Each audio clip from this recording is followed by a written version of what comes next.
Nunca pensé que un trabajo de rutina me llevaría a algo tan jodido.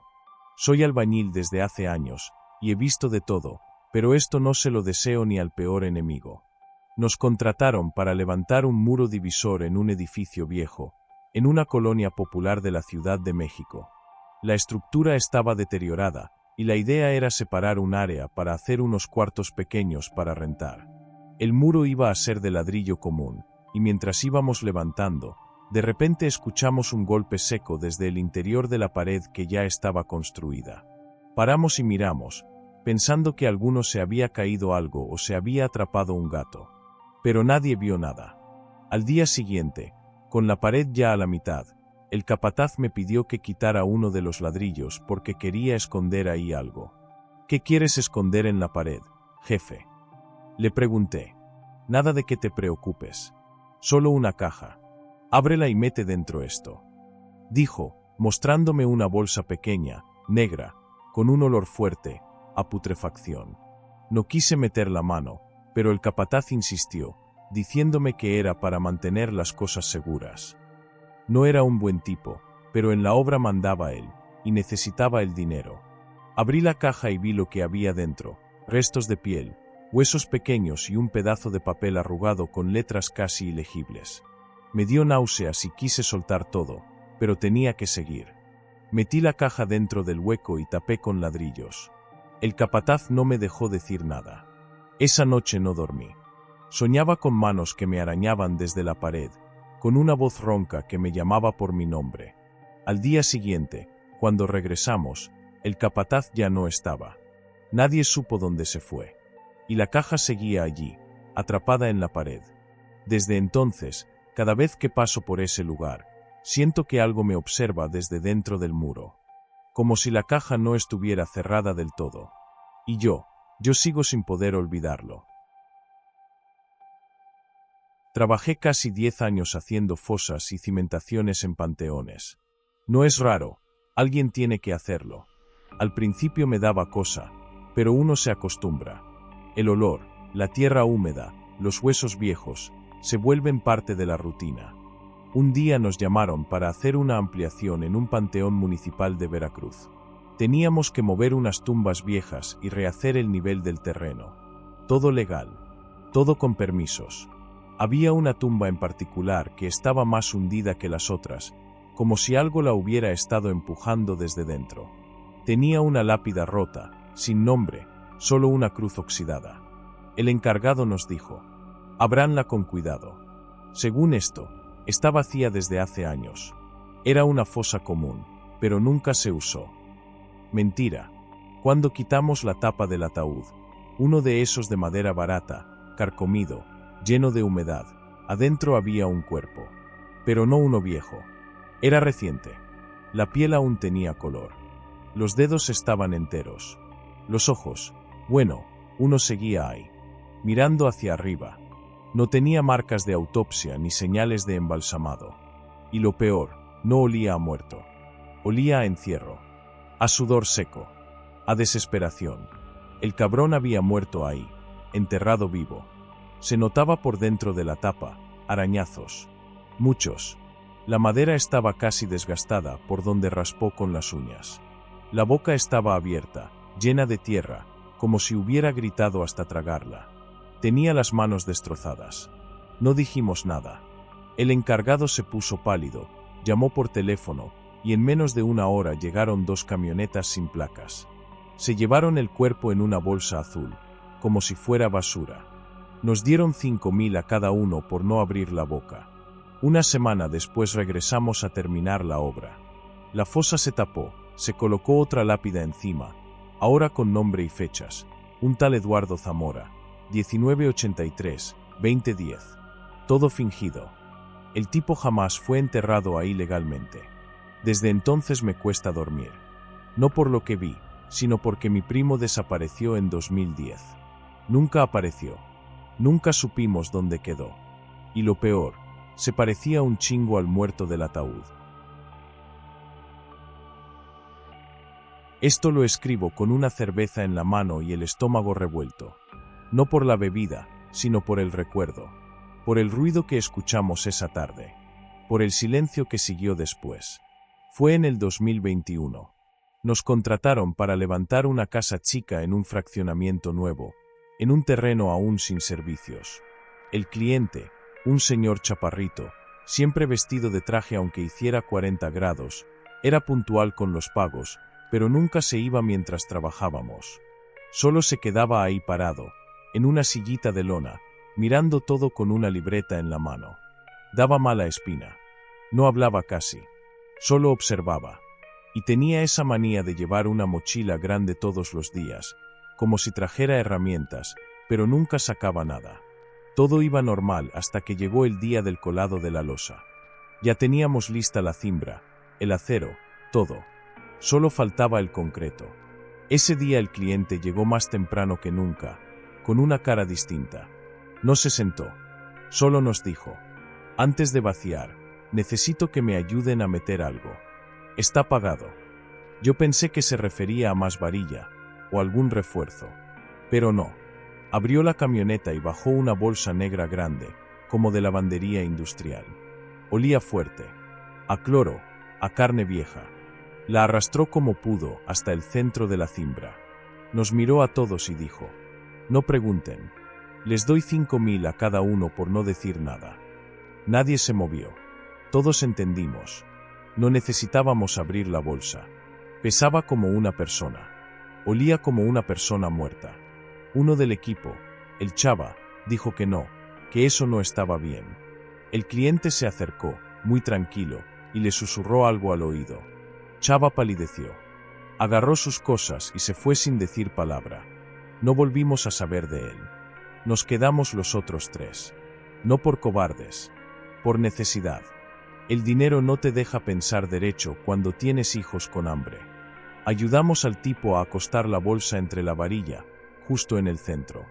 Luego vaciamos el concreto. Mientras caía la mezcla, algo se movió adentro. Tal vez fue solo un efecto del peso, tal vez no. Escuchamos un ruido, como un suspiro tapado, o un estertor final. Yo casi vomito. Una semana después, vino una señora a preguntar por su hija. Traía una foto. Era la misma chava que habíamos visto en la tele, desaparecida hacía 3 días. Nadie le dijo nada. El cliente ya no apareció más. Solo vinieron a terminar la obra unos ingenieros distintos, sin nombre en el uniforme. La casa se terminó. Nunca se vendió. Hoy está vacía. Cerrada con candado. La maleza le sube hasta las ventanas. Los vecinos dicen que por las noches se escuchan golpes secos debajo del piso, como si alguien pateara desde adentro de la loza. Yo ya no duermo bien. Cada vez que escucho una revolvedora, me dan náuseas. Porque yo sé que bajo esa casa no hay cimientos. Hay un cuerpo atrapado en concreto fresco. Y tal vez, aún no está del todo muerto. Esto no se lo conté a nadie. Ni a mi esposa. Ni a los muchachos con los que trabajo. Me lo guardé por años. Pero me está jodiendo la cabeza. Me despierto todas las noches a la misma hora, con el mismo maldito olor en la nariz, pelo mojado, sangre y podredumbre caliente. Esto fue en una obra chica, en un terreno baldío de Hidalgo. Íbamos a construir una barda perimetral y excavar para hacer un tanque séptico. Nada especial. El terreno estaba lleno de maleza, olía raro. Como si hubieran enterrado algo hace poco. No le dimos importancia. En este país uno ya ni pregunta. Al tercer día empezamos con la excavación para el pozo. A los 2 metros, encontramos los primeros restos de perro. Piel seca, costillas, cabezas. Algunos enteros. Otros en bolsas. Montones. No 5 o 6, decenas. Apilados. Algunos con alambre en el hocico. Don Luis, un albañil viejo que ha estado en todo, dijo que era obra de algún pinche loquito.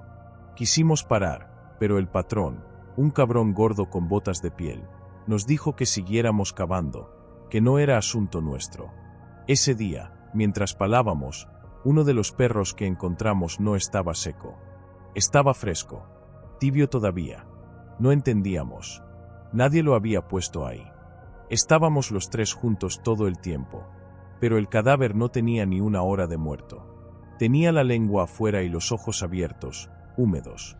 Lo peor fue que tenía una cuerda colgando del cuello, como si alguien lo hubiera bajado ahí justo antes. Después de eso, empezamos a escuchar ladridos por la noche. No afuera, abajo, como si el pozo respirara y ladrara.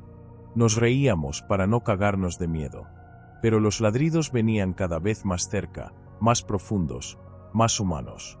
Sí, humanos. Una madrugada fui a mear y vi al patrón junto al pozo, con una linterna. Tiraba carne cruda, trozos, hígado, piel, y murmuraba algo. No era rezar, era como hablarle a alguien. O algo. Al día siguiente, nos pagó extra y nos pidió tapar el pozo antes de terminarlo. Que el plano cambiaba. Cubranlo con concreto y que nadie pregunte nada. Lo hicimos. Tardamos 4 horas y no miramos atrás. Cada vez que tirábamos mezcla, algo se movía allá abajo. Como si la tierra se agitara. Como si rascara. Como si oliera que lo íbamos a enterrar otra vez. Cuando echamos la última pala, se escuchó un chillido. No fuerte. Agudo. De esos que te taladran el oído por dentro. Luis empezó a sangrar por la nariz. Yo me cagué. Literal. Me cagué encima. Sellamos y nos largamos. Pasó un mes. Luego 2. Empecé a escuchar rasguños en la puerta de mi casa. Cada noche. Siempre a las 3:17 de la madrugada. Nunca hay nadie. Pero hay marcas. Uñas. Garras. Y a veces, huellas pequeñas, como de perro. O de niño. Soy albañil desde los 19. Me ha tocado ver cosas raras en este trabajo. Animales muertos en las paredes, huesos viejos, gente que construye cuartos secretos para amantes o vicios. Pero nada como lo que pasó en esa casa de las afueras de León. Nos contrataron para remodelar una casa de 2 pisos. Nada raro, cambiar pisos, pintar, ampliar un cuarto. Todo normal hasta que el dueño, un tipo joven, bien vestido, con cara de no haber trabajado un día en su vida, nos pidió hacer algo más. Quiero que tiren este muro. Aquí quiero abrir una puerta. La pared no era muy gruesa. Era un pasillo que daba a lo que, según los planos, era una pared ciega. No había nada detrás. Pero sí lo había. Cuando rompimos el muro, detrás había una puerta vieja, de metal, oculta bajo una capa falsa de concreto. Ni siquiera tenía picaporte. Solo una rendija pequeña, como de esas que usan en las cárceles para pasar comida. El dueño se puso muy serio y dijo: «No se metan. Yo me encargo. Solo abran y refuercen la entrada con acero». Yo pregunté qué había adentro. Me contestó seco: «No es de su incumbencia».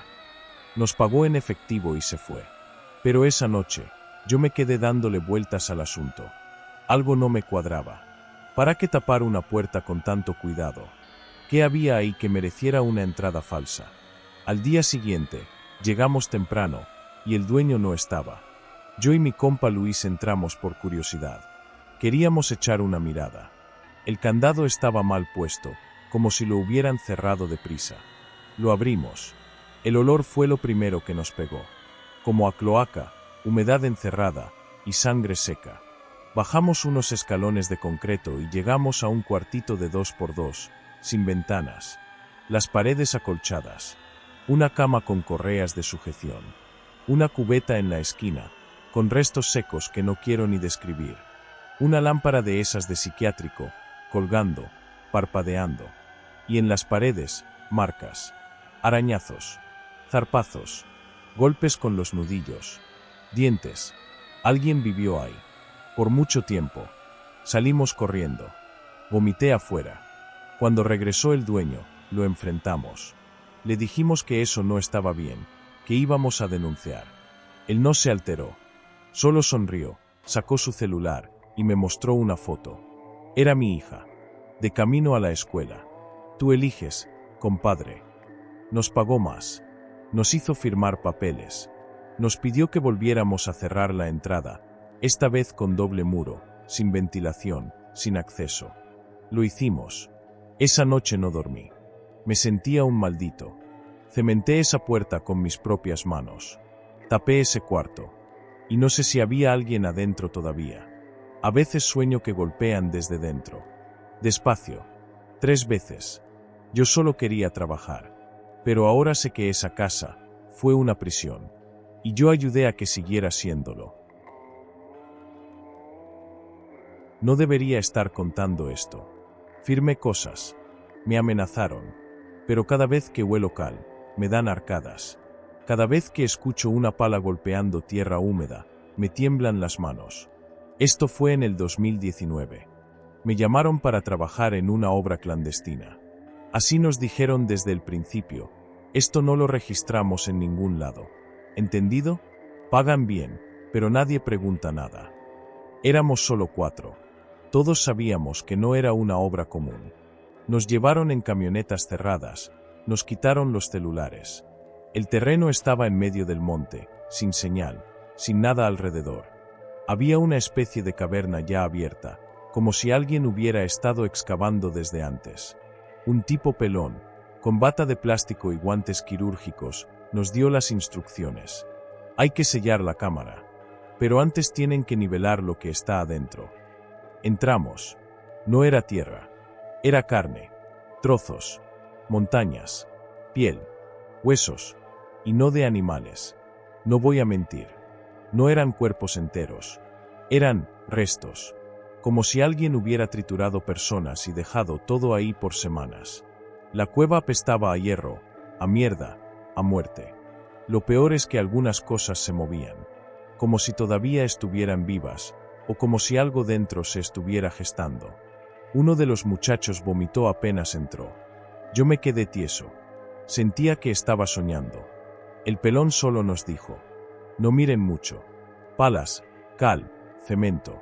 Tápelo todo. Y eso hicimos. Paladas tras paladas de cal viva. Luego mezcla, luego piedras. Pero las cosas no se dejaban tapar. Algo empujaba desde abajo.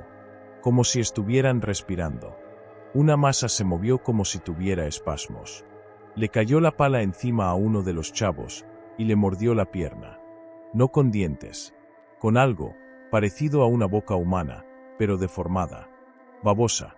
Como un feto adulto. El tipo gritó y corrió. Se lo llevaron. No volvió. Nos quedamos 3. Seguimos paleando. Yo lloraba mientras echaba la mezcla. No sé cuánto tiempo pasó. Perdí la noción.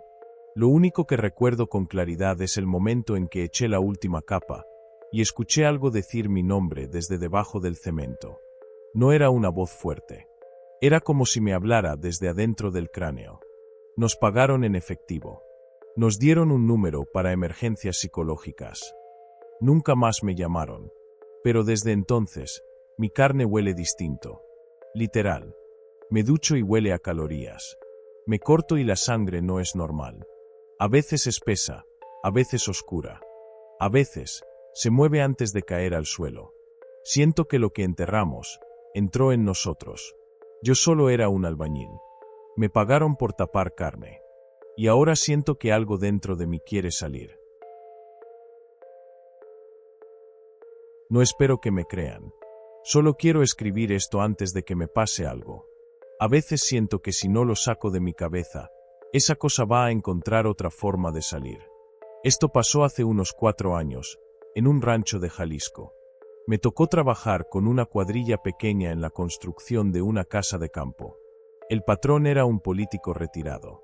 Viejo, serio, con esa mirada que tienen los que han visto cosas que prefieren callarse.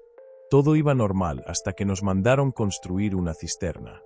Era enorme, demasiado grande para una casa común. Al principio pensamos que se trataba de un depósito para riego, pero el patrón fue claro. Quería que estuviera a 7 metros de profundidad, completamente sellada por dentro, y con un solo acceso desde arriba. Ningún tubo, ninguna entrada de agua. Solo una escotilla de acero grueso, como de búnker. Preguntamos por qué tan exagerado, y el patrón respondió: hay cosas que es mejor guardar bajo tierra. Lo tomamos como una de esas frases raras de los ricos. Pero a mí nunca se me quitó lo extraño del asunto. Una tarde, mientras bajábamos mezcla para el fondo de la cisterna, uno de los chicos, Andrés, un morro nuevo, Dejó caer una cubeta y bajó a buscarla. Pasaron 5 minutos y no respondía. Bajé yo también, pensando que se había resbalado. Lo encontré parado, tieso, mirando una de las paredes. Le hablaba en voz baja, pero no en español. Era como un murmullo gutural. Repetía las mismas palabras una y otra vez. Le grité, lo zarandeé, y al final reaccionó. Pero no recordaba nada. Ni haber bajado. Esa noche, se largó sin avisar. Dejó sus cosas. Nunca más supimos de él. La siguiente semana, mientras revocábamos las paredes internas, algo apareció en el concreto fresco. No lo dibujamos nosotros. Era un símbolo raro, como un círculo con puntas hacia adentro. Salía solo, como si la pared lo escupiera desde adentro. Don Manuel, el más viejo del equipo, se santiguó y dijo que eso era una marca de encierro, que él lo había visto en su pueblo cuando encontraron una fosa antigua. Intentamos rasparlo, taparlo, pero siempre volvía a salir. Empezamos a escuchar cosas dentro del hueco. Gotas que caían aunque no había agua. Golpes suaves en la madrugada. Respiraciones. Una noche, el ayudante que se quedó cuidando la obra lo encontraron muerto de un infarto. Tenía 29 años. El patrón vino al día siguiente. No preguntó nada. Solo trajo a 3 hombres vestidos de negro, que bajaron a la cisterna con algo envuelto en una manta. No nos dejaron ver. Solo escuchamos gritos apagados. No sé si fue un animal o algo peor. 1 hora después, sellamos la entrada con concreto reforzado. 5 capas. Nos pagaron el triple por no hacer preguntas. Firmamos papeles. Nos dijeron que no se volvería a hablar del tema. Pero yo no puedo olvidarlo. Desde entonces, sueño con estar atrapado dentro de esa cisterna. Oscura, sin aire, con algo moviéndose en las paredes. Algo que respira, lento, cerca de mí. Lo peor es que hace unos días, mientras remodelaba el baño de un cliente, rompí una pared vieja. Y detrás, pintado en el concreto, estaba el mismo maldito símbolo. Trabajo en construcción desde hace años, y siempre me ha gustado el trabajo. Es duro, claro, pero honesto. Nunca me imaginé que una simple remodelación sería lo que me dejaría con insomnio, temblores y miedo de cerrar los ojos. Hace como 6 meses me contrataron para trabajar en una casa antigua, de esas del centro histórico, donde las paredes son tan gruesas que uno necesita cincel y martillo durante horas para abrir un hueco. La casa era bonita, aunque algo descuidada. El dueño, un señor extranjero, me dijo que quería renovar una recámara que estaba clausurada desde hace décadas. Me ofreció buen dinero por hacer el trabajo solo, sin ayudantes. El cuarto estaba lleno de polvo, muebles cubiertos con sábanas, y un olor raro, como a tierra húmeda y encierro. La pared que tenía que demoler era de piedra y cemento viejo. Me dijo que quitara todo hasta llegar al ladrillo rojo. Lo curioso es que no había ninguna instalación del otro lado. Solo era una pared ciega, según él. Al tercer día de estar rompiendo, encontré algo extraño. Un ladrillo sobresalía un poco, como si lo hubieran puesto a propósito mal encajado. Lo quité, y detrás había un hueco, no grande, apenas para que cupiera una cabeza. Y justo ahí dentro, había un rostro tallado en piedra. Un rostro humano, con los ojos cerrados y la boca abierta como si estuviera gritando. No era un adorno. Estaba adentro del muro. Me quedé helado. El rostro no parecía decorativo. Era muy realista. Los detalles del sufrimiento, los pliegues en la frente, los dientes, todo era demasiado exacto. Llamé al dueño, pero no respondió. Le mandé fotos. Me dejó en visto. Esa noche no pude dormir. Soñé que estaba atrapado dentro de un muro, inmóvil, pero consciente. Sentía como el cemento me apretaba los pulmones. Alguien martillaba cerca, pero no podía gritar. Solo mirar. Volví al día siguiente, con la idea de sellar el hueco y fingir que no había visto nada. Pero cuando llegué, el rostro tenía los ojos abiertos. Lo juro. No me importa si nadie me cree. Estaban abiertos. Y me miraban. Salí corriendo. Me metí al baño a vomitar. Quise irme, pero algo dentro de mí me decía que tenía que terminar el trabajo. Como si la casa no me fuera a dejar ir hasta terminar. Regresé al cuarto con una pala y un bote de mezcla. Iba a sellar el hueco cuando escuché algo. Un susurro. Desde dentro del muro. Gracias por abrir la boca. Me paralicé. Quise moverme, pero no pude. El aire se volvió denso. La mezcla empezó a burbujear. El rostro empezó a sonreír. Muy levemente. No recuerdo cómo salí. Solo que corrí, dejé todas mis herramientas, y no volví más. Intenté denunciar, pero nadie me hizo caso. La casa sigue ahí. Cerrada. Intacta. Desde entonces, escucho martillazos dentro de mi cuarto cada noche. Como si alguien estuviera abriéndose paso. Lo peor es que anoche vi un pequeño agujero en la pared de mi recámara. Dentro, una cara de piedra me observa. Y esta vez, no está sola. Soy albañil desde los 17. Ya tengo 43.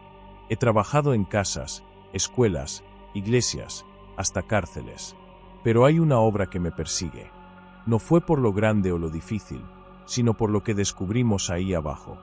Fue en el 2012, cuando me ofrecieron trabajo en un rancho alejado, en un pueblito de Querétaro. Un señor de ciudad, de esos que no dicen mucho y siempre traen guardaespaldas, compró un terreno enorme y quería construir una especie de bodega.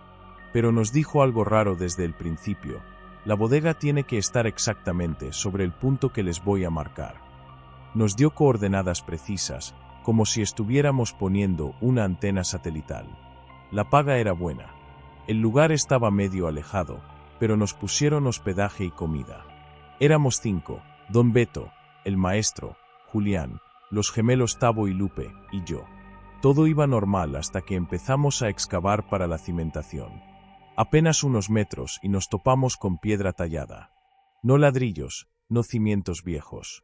Piedra tallada. Como parte de una construcción antigua. Llamamos al cliente. En lugar de sorprenderse, nos dijo que siguiéramos cavando, que no nos preocupáramos. Nos trajo herramientas especiales, y gente de su confianza vino a supervisar. Uno de ellos, un señor flaco, con traje a pesar del calor, nos dio una advertencia. Si ven algo raro, no lo toquen. Solo avísennos. Raro. Todo era raro ya. 2 días después, desenterramos una losa de piedra con símbolos que ninguno reconoció. Era como un altar, pero con marcas profundas, casi como garras. En el centro, un hueco como si hubieran abierto algo sellado. Esa noche, Julián gritó dormido. Nos despertó a todos.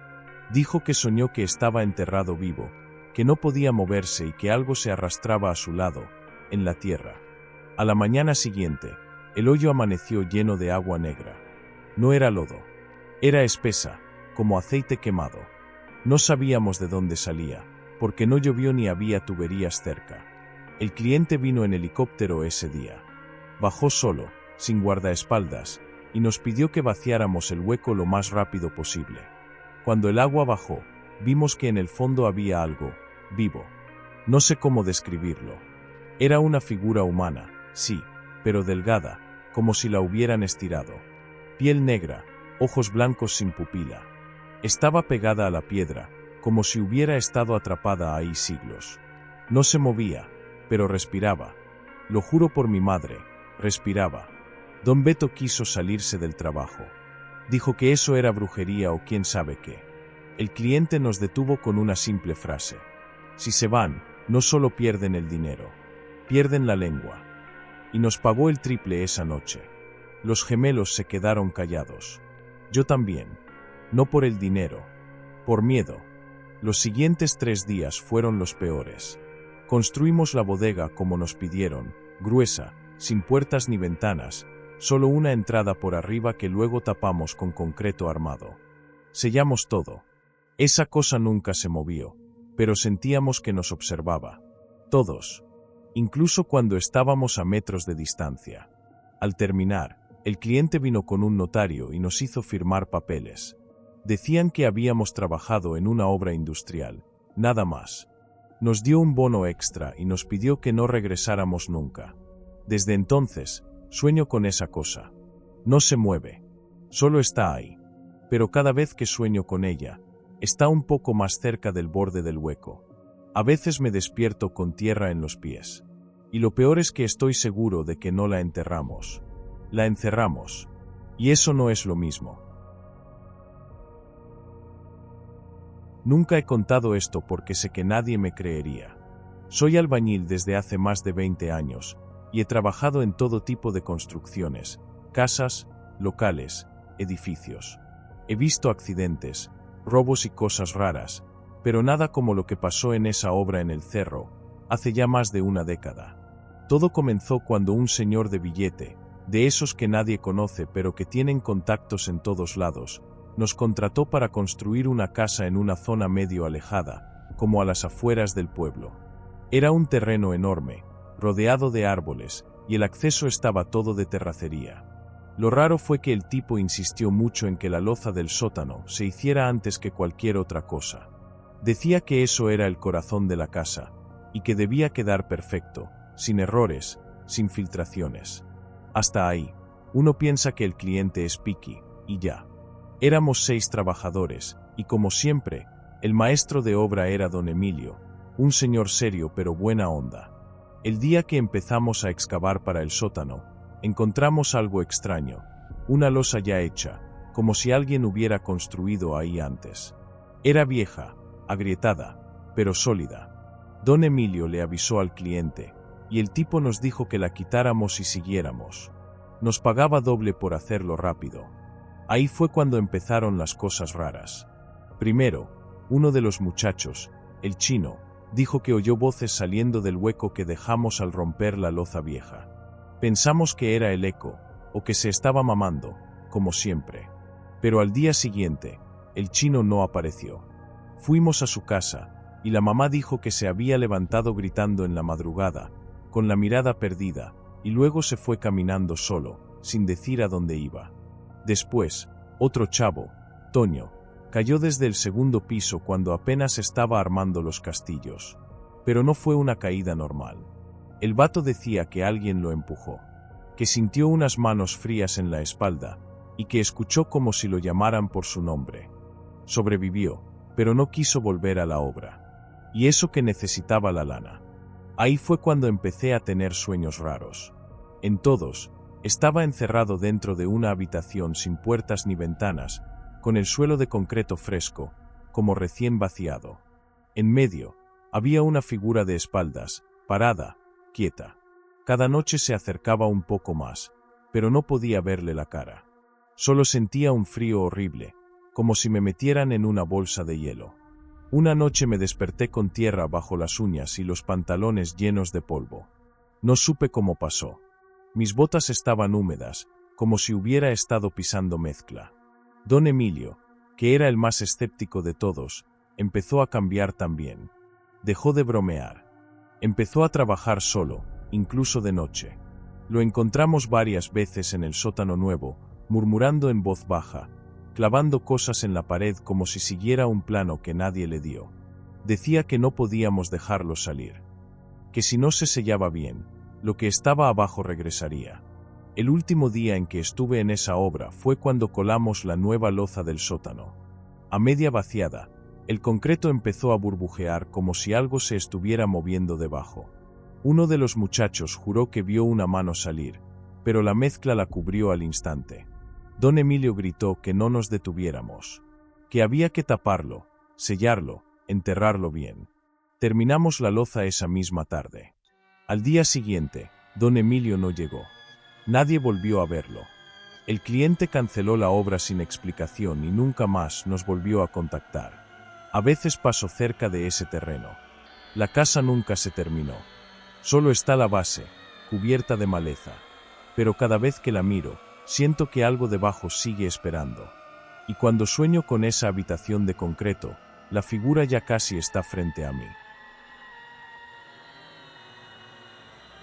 Esto me pasó hace unos 3 años. Fue una de mis últimas obras grandes antes de salirme del trabajo de albañilería. No me salí por cansancio, ni por mejor oportunidad.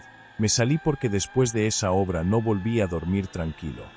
La constructora para la que trabajaba había comprado un terreno enorme en las afueras de Toluca. Era campo abierto, pero justo en medio del terreno había una capilla abandonada. Pequeña, de piedra, muy antigua. Decían que era del siglo XIX, de cuando aún había haciendas en la zona. No tenía imágenes, ni bancos, solo el altar de piedra y unas vigas podridas en el techo. Nos dijeron que la iban a demoler para construir ahí el edificio principal de unas oficinas de lujo. Desde el primer día que entramos, el ambiente era raro. Se sentía un silencio espeso, como si todo el campo alrededor estuviera en pausa. Los pájaros no cantaban, no había grillos.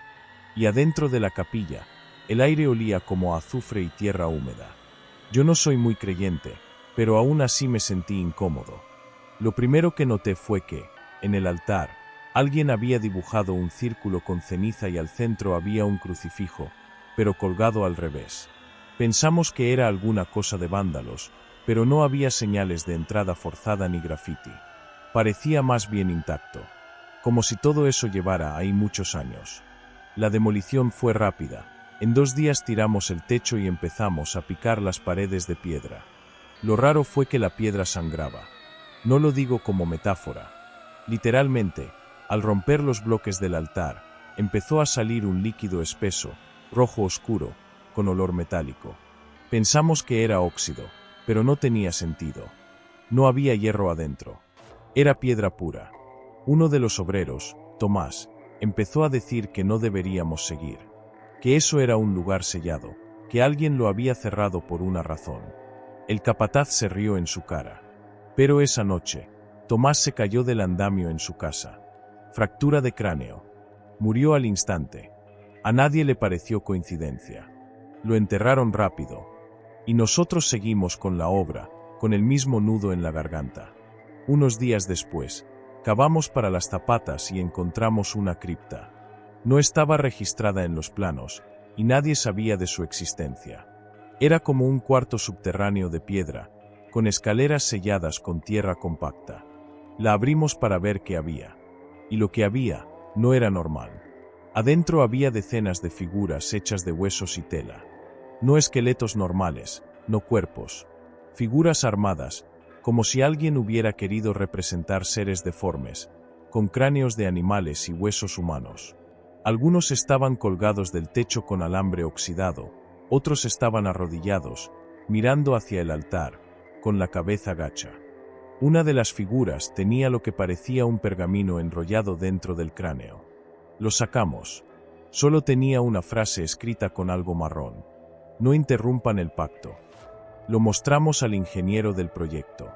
Al otro día, trajeron camiones de concreto y llenaron todo. Sin catalogar, sin reportar a Lina. Enterraron todo con concreto hidráulico. No queremos problemas, nos dijeron.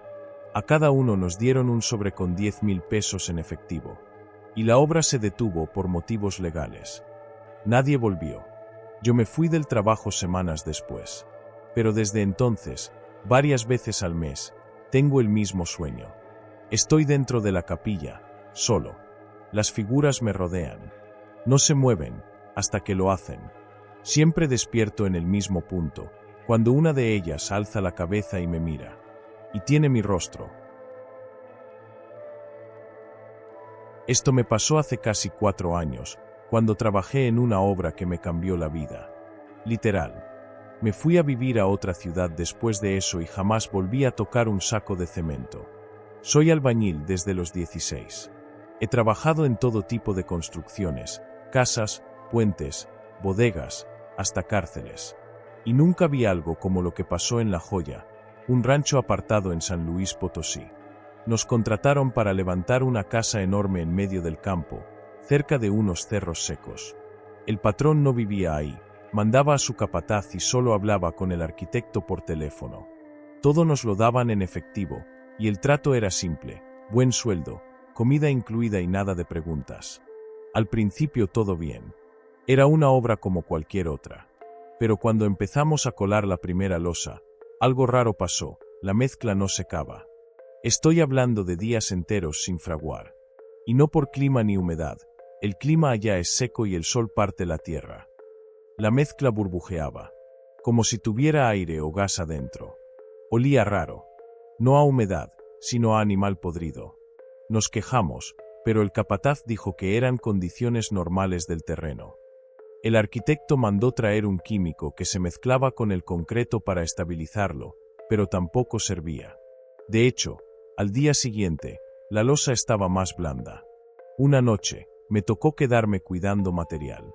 Estaba solo, sentado cerca del área donde la mezcla no fraguaba. Y lo juro, escuché pasos bajo la tierra. Lentos, pesados, como si alguien caminara dentro del concreto. Me acerqué con la lámpara y vi algo que todavía no puedo explicar bien. El cemento se hundía con el paso, como si respirara. Daba una pisada.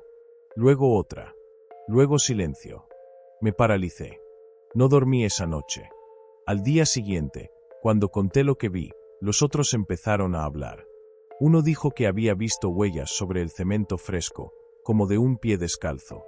Otro aseguró que escuchó un murmullo desde la tierra cuando estaba cavando para la instalación hidráulica. El capataz se molestó. Nos gritó que dejáramos de inventar. Que era tierra vieja, que ahí antes hubo una hacienda y que seguro eran ecos del pasado. Pero el más viejo del grupo, don Ramiro, un señor que había trabajado en la zona en los 80, se quedó callado un rato. Y luego dijo algo que me erizó la piel. Aquí no había hacienda, aquí había una fosa. Resulta que durante los años más violentos del narco en esa región, ese terreno se usó para enterrar gente. Lo sabían los locales, pero nadie hablaba de eso. Nadie tocaba esa tierra. Pero el patrón la compró barata y decidió construir encima. Ese mismo día, don Ramiro se fue. Sin cobrar. Dijo que no volvería a pisar ese lugar. Esa noche, uno de los ayudantes desapareció.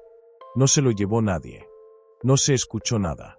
Su cama amaneció intacta, pero con sus botas justo afuera de la zona de la losa, medio hundidas en el concreto. Como si hubiera dado un paso, y se lo hubiera tragado. Al día siguiente, el patrón mandó cerrar todo. Sellaron la loza con una capa gruesa, tiraron sal encima, sí, sal, y nos pagaron lo doble por quedarnos callados. Nadie habló. Pero cuando nos íbamos, el capataz, que ya tenía cara de no haber dormido en días, se me acercó y me dijo algo al oído que todavía no puedo quitarme de la cabeza. No era el concreto, era lo de abajo. Esa tierra no acepta que le construyan encima. Quiere seguir tapando lo que tiene enterrado. Desde entonces no puedo ver una loza fresca sin sentir miedo. Porque a veces, debajo del concreto, hay algo que sigue vivo. Esto pasó en un pueblo de Guerrero, donde estuve trabajando en una obra que quedó inconclusa por años. Era un complejo turístico que se empezó a construir en los 90 y quedó abandonado por problemas con la tierra, según nos dijeron. En 2022 lo retomaron, y a mí me contrataron como albañil para reforzar la losa principal de una de las casas grandes. Desde que llegamos, los viejos del pueblo nos miraban raro. Uno nos dijo algo así como: ustedes están removiendo la tierra de los que ya están dormidos. Pero lo tomamos a broma. Al segundo día, mientras estábamos demoliendo parte del piso viejo, encontramos una sección hueca. Pensamos que era una cámara séptica mal sellada, así que rompimos la losa con el marro. Adentro había ropa vieja, pantalones de mezclilla, botas, pedazos de cascos de obra, todos aplastados, cubiertos de cal y tierra seca. Y huesos, muchos huesos. Uno de los chavos nuevos, el Gallina, hizo una broma estúpida. Ya encontramos a los que se robaron los anticipos, jaja. Nadie se rió. Esa noche él no apareció. Pensamos que se había ido de peda al pueblo. Al otro día, encontramos su casco dentro del hueco. Limpio, sin tierra, como si alguien lo hubiera puesto ahí. Cerramos la losa al día siguiente. El capataz no quiso que habláramos con nadie. Nos dieron un bono en efectivo y nos mandaron a otra obra a 200 kilómetros. Sin explicación. Una semana después, me escribió uno de los que sí se quedó. Me dijo que por las noches se escucha mezcla batiéndose sola. Que las palas se mueven. Que han desaparecido dos más. A veces pienso que no estaban enterrados, sino encerrados. Y que al romper ese piso, los dejamos salir. Soy electricista, de los que instalan cableado grueso en edificios nuevos. Hace 2 años trabajé en un proyecto para convertir un viejo hospital abandonado en oficinas corporativas. El edificio tenía más de 50 años sin usarse, y a pesar de la renovación, se notaba la podredumbre en las entrañas, muros inflados por la humedad, techos con grietas como venas abiertas, y un olor permanente a desinfectante viejo y algo más, metálico. Una de mis tareas era revisar el sistema del elevador de carga. No debía estar activo todavía, no tenía corriente conectada, ni siquiera estaba autorizado para pruebas. Pero el primer día que bajé al cuarto de máquinas, escuché el timbre del elevador sonar. Pensé que era un error en el sistema. Subí a revisar y vi que el elevador se había detenido en el piso 3, con las puertas abiertas y las luces encendidas. No había nadie más en el edificio esa tarde. Lo juro. Solo yo y el guardia que se quedaba en planta baja, y que ni siquiera tenía acceso al sistema. Volví al cuarto de máquinas y desconecté todo manualmente. Corté la corriente, quité los fusibles. Esa noche, al salir, vi que el elevador estaba en el piso 1. Puertas cerradas, luz encendida. Y lo peor, en la pantalla del panel decía -1. Ese edificio no tenía sótano. Le pregunté al supervisor al día siguiente y me dijo algo que me dejó helado. No hay un nivel -1. Pero, ese elevador ya había tenido problemas en los 80. Lo clausuraron después de que un interno del psiquiátrico se metiera ahí y desapareciera. Nunca lo encontraron. Cerraron todo después de eso. A la semana, otro técnico fue asignado a esa zona. A mí me pasaron a trabajar en el techo. Desde allá arriba, algunas noches, podía ver cómo el elevador subía y bajaba solo. Siempre a las 3:17 de la madrugada. Nunca más lo volví a tocar. Y desde entonces, cada vez que entro a un edificio viejo, reviso 2 veces que el elevador no tenga más pisos de los que debería. Porque si alguna vez ves que se detiene en -1, no entres. Y si ya estás dentro, no salgas cuando se abran las puertas. Esto me pasó hace 6 años. Trabajo como plomero especializado en instalaciones en obras grandes. Esa vez me tocó colaborar en la rehabilitación de un conjunto habitacional que había estado abandonado desde los años 90. Lo iban a convertir en departamentos nuevos para renta. Desde que llegamos, algo no me cuadraba. Todo estaba intacto, pero cubierto de polvo como si nadie hubiera entrado en décadas. No había graffiti, ni señales de vandalismo, lo cual es raro en cualquier edificio abandonado en el centro de la ciudad. El encargado de obra nos dijo que no nos metiéramos en los cuartos del sótano, que ahí solo iban a revisar estructura más adelante. Pero cuando llegó el día de revisar la cisterna principal, me tocó a mí bajar. Era un cuarto profundo, con humedad vieja, olor a óxido y agua estancada. Llevaba años sin usarse. Tuve que revisar las paredes internas. Empecé a rascar una zona que parecía haber sido parchada con cemento más reciente que el resto. Y ahí fue cuando encontré las uñas. Clavadas, humanas, y marcas, como si alguien hubiera intentado salir desde dentro del concreto. Grité por el radio, pero no contestó nadie. Me quedé ahí abajo con esa cosa, hasta que logré salir, temblando. Cuando le conté al encargado, se me quedó viendo en silencio. Me dijo: no abras más. Esa parte no la tocamos. Eso ya estaba sellado desde antes. Esa noche, soñé con alguien rasguñando desde adentro de las paredes, gritando mi nombre, como si supiera que yo lo había encontrado. A los 2 días, sellaron la cisterna de nuevo, con concreto. Le echaron cal y cerraron todo como si nada. Renuncié esa misma semana. Nunca supe si fue una tumba, un castigo o algo peor. Pero desde entonces, no entro a ningún sótano si no hay luz. Y siempre me pregunto cuántas otras paredes esconden cosas así. Cosas que respiran, esperan y recuerdan tu nombre. Esto pasó en 2022.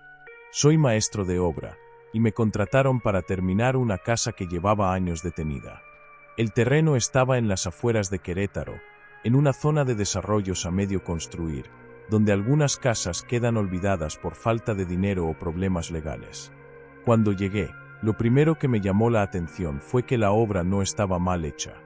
Las paredes estaban derechas, el cemento bien colado, y las columnas ya puestas.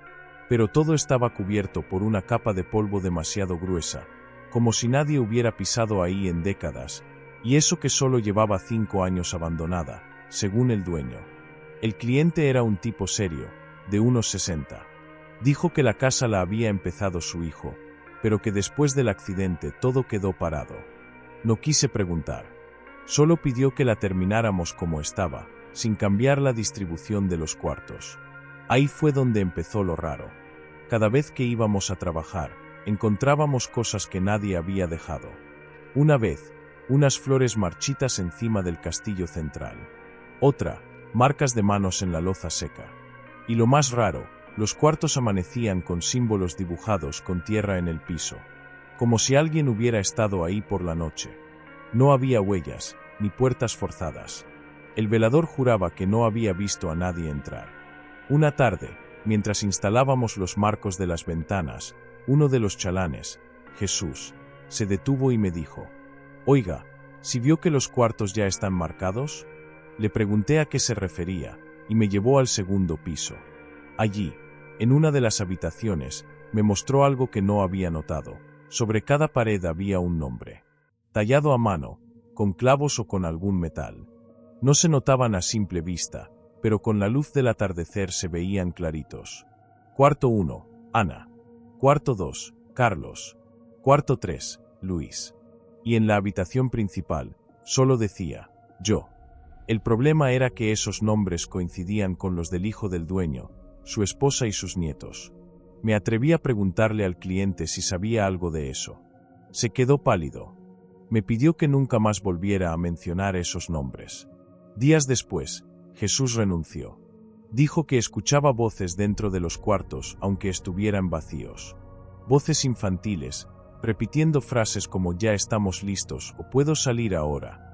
Seguí trabajando por compromiso. Pero una noche me tocó revisar el avance con el velador. Subimos juntos. La casa estaba a oscuras. Solo usábamos lámparas. Y juro por lo que más quieras que escuchamos pasos corriendo en el segundo piso. No había nadie. Cuando subimos, uno de los cuartos, el de Carlos, tenía la puerta cerrada con seguro desde adentro. No hay forma de que eso pase sin alguien adentro. Pero cuando la tiramos entre los dos, el cuarto estaba vacío. Al día siguiente, el cliente llegó con un sacerdote. No hizo un exorcismo, ni una limpieza. Solo entró, se arrodilló en el cuarto principal y lloró en silencio. Después de eso, la obra se detuvo otra vez. Nos pagó a todos lo trabajado y dijo que iba a dejar la casa así, sin terminar. A veces paso por ahí, y el terreno sigue igual. Obra negra, cercada, abandonada. Pero cada tanto, alguien pone flores secas en la entrada. Y una vez, lo juro, vi una silueta parada en la ventana del segundo piso. Soy operador de maquinaria pesada.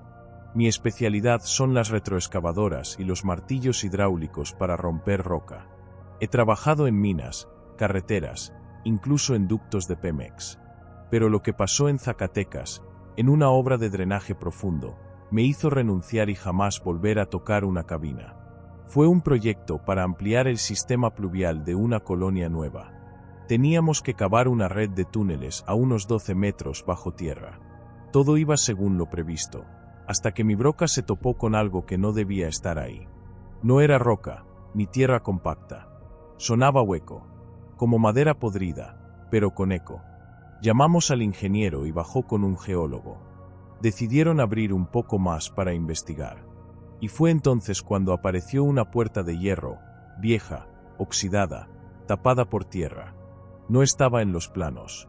No había registros de ninguna estructura antigua ahí. Pensamos que era un pozo olvidado, una bóveda de la época colonial. Así que, como buenos idiotas, la abrimos. El aire que salió era denso, caliente, como si estuviéramos abriendo la boca de un horno. Y venía con un olor, no sabría describirlo. Algo entre azufre, carne podrida y humedad de siglos. Entramos con lámparas, 3 de nosotros. Lo que encontramos no era un pozo. Era un pasadizo subterráneo, de unos 2 metros de alto, hecho de piedra tallada, con símbolos grabados en las paredes. No eran ni mayas, ni aztecas. Eran más viejos, casi como marcas de garras o arañazos. El suelo estaba cubierto de polvo, y algo más. Un polvo más oscuro, más fino, como ceniza. No avanzamos más de 15 metros antes de escucharlo. Un sonido grave, como un gemido lejano, pero no humano. Salimos corriendo. Llamaron a la constructora. Dijeron que debíamos sellar el pasaje, que eso no era de nuestra competencia. Sellamos la entrada con concreto armado, grueso, 2 metros de grosor. Les juro que mientras la mezcla subía, el túnel vibraba, como si algo se moviera del otro lado. Los días siguientes fueron una pesadilla. Uno de los albañiles empezó a tener convulsiones y hablaba en sueños. Decía frases sin sentido, como la raíz sigue viva o ya saben que los tocamos. Otro tipo, el que ayudó a abrir la puerta, se suicidó una semana después. Se colgó dentro de una de las casetas de herramienta. Dejó una nota que solo decía: "Lo vi, y ahora vive en mí". La obra se canceló oficialmente por riesgo geológico. El terreno fue abandonado y la colonia nunca se terminó. Yo dejé de trabajar en túneles. Ahora solo hago trabajo de superficie. Pero a veces, cuando paso por una obra y veo tierra removida, no puedo evitar pensar en esa puerta, en lo que había más abajo. Porque, si cavamos demasiado profundo, tarde o temprano vamos a encontrar algo que no quiere ser encontrado. Me llamo Jorge. Soy albañil desde hace más de 20 años y he trabajado en todo tipo de obras, casas, hospitales, panteones, incluso cárceles. Pero nada me ha dejado tan jodido de la cabeza como la remodelación que hicimos en una escuela pública en Morelos, en el 2019. Era una primaria vieja, de las de techos altos y salones con piso de mosaico frío. Nos contrataron para cambiar el sistema eléctrico y reforzar el suelo de algunas aulas que presentaban hundimientos. En especial el aula 4. Decían que tenía grietas y se escuchaban ruidos cuando los niños caminaban. Desde que llegamos, los maestros no querían ni acercarse a ese salón. Nos decían de broma, o eso creía al principio, que ahí pasaban cosas raras.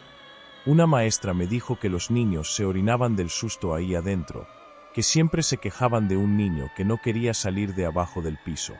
Pensé que era puro chisme, hasta que empezamos a romper el suelo.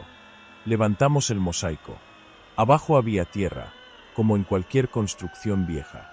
Pero a menos de 30 centímetros encontramos una tabla de madera grande, clavada, como si cubriera algo. Pensamos que era parte del sistema viejo de drenaje, o algún tipo de trampa estructural improvisada. Levantamos la tabla, y ahí estaba el hoyo. No era profundo, 1 metro, tal vez. Pero lo que había adentro era otra cosa. Ropa infantil, zapatos pequeños, una mochila azul desgarrada, una cuerda, y lo que parecía una pequeña osamenta. Pero eso no fue lo peor. Lo peor fue la cámara. Una cámara vieja, de esas de vídeo analógico, envuelta en una bolsa negra. Y aún funcionaba. Uno del equipo, curioso, se la llevó a su casa. Al día siguiente ya no regresó a la obra. Solo nos escribió por WhatsApp: "No puedo. Háblenle a la policía si quieren, pero yo me largo. Lo que vi no se me va a borrar jamás". Nunca dijo más. Nosotros no hicimos nada. El director vino esa tarde y nos pidió silencio. Que eso ya había pasado. Que no abriéramos más el suelo. Que simplemente vertiéramos concreto nuevo y nos olvidáramos del asunto. Nos ofreció más dinero, efectivo. Y nos lo dio. Esa noche, soñé que un niño me hablaba desde abajo del aula. Me pedía que no lo volviéramos a tapar.